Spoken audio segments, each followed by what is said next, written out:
Tara, samahan niyo ako gumawa ng makabuluhang bagay. So, ayun yung nakikita nyo ngayon is sapatos ng pamangkin ko. Ginagamit niya yan since 2023 pa. Ngayon, malaki na siya. So, ayun guys, kung nakikita nyo, lumang-luma na yung sapatos ng pamangkin ko. So, iso-surprise natin siya. Samahan niyo akong bumili ng bago. Tara!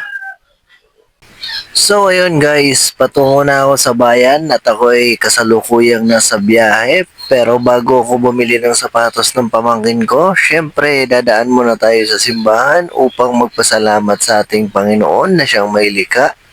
At yan nga, nagsindi ako ng kandila bilang tanda ng aking pasasalamat. And as you can see guys, hindi talaga ako pumapasok ng simbahan ever since yan. Kung ano man yung dahilan, sa akin na lang yun. At ayun na nga, tapos na ako magsindi ng kandila. Naghahanap na ako ng sapatos para sa pamangkin ko. At yan nga ang aking nakita. Yun no, ang ganda. Alam kong saktong-sakto lang to sa kanya at hinulaan ko lang din yung size na para sa kanya.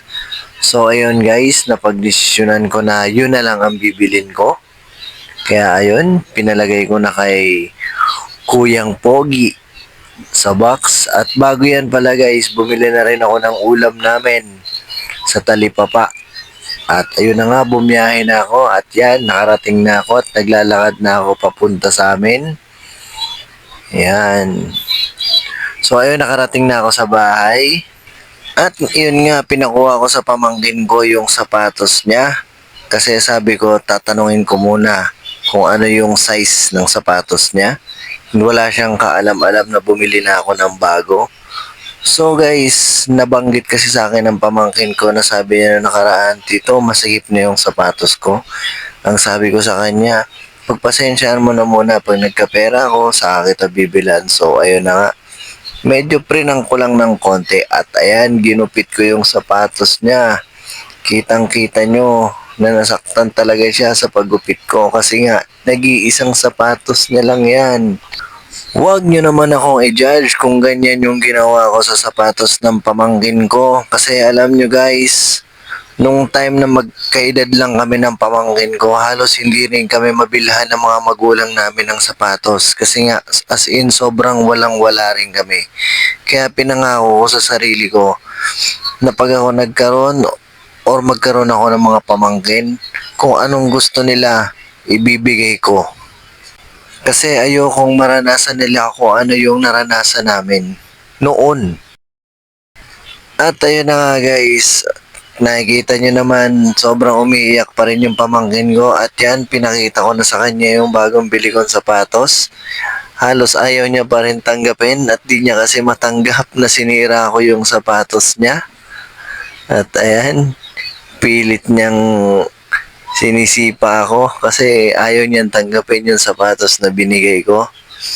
Pero just wait guys, magugustuhan niya rin yan. Nag-e-emote lang ng konti.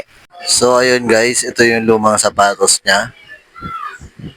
At syempre, bilang bawi, ito yung binili natin na bago. Yan, pinalitan na natin. Bagong bago yan.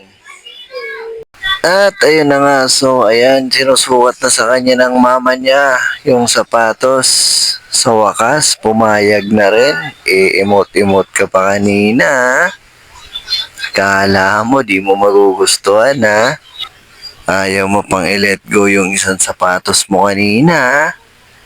O, ayan, o, diba? Magugustuhan mo rin naman pala. Yun, o, sukat na sukat. O, diba? Ang galing-galing kong manghula ng size. Perfect. Saktong-sakto. Walang labis, di kumulang. At ayun na nga, nagpa-video na. At sabi niya pa nga sa akin, para na daw siyang basketball player. Sana'y napasaya kita kahit ang kulit mo. Maraming salamat dito po sa sapatos. Mag-aral kang mabuti. So ayun guys, kung nagustuhan niyo yung video, please like, follow, and share. No hate, just love. Peace out.